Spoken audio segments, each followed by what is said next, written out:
Puno agad eh.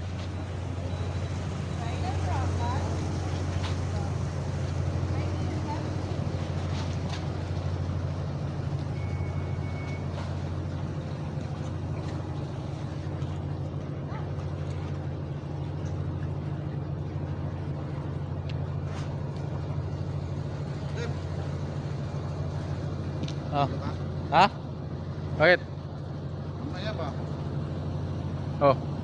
Buka siya, buka baka mamaya mabalidyo, masabit yung pindyo natin sa kapindyo nila. Kasi ng pindyo nandito eh. Oh. Baka mamaya magdiretso siya ba? Oh, ano ko naman yan? Ipabuka ko lang mga 1 meter, pwede siya magkuhan. Oh. Ano mo lang? Bigyan ko sa distansya. Distansya. Kasi gawin niya, ganoon pa rin ang ano niya pa liwi pa rin siya.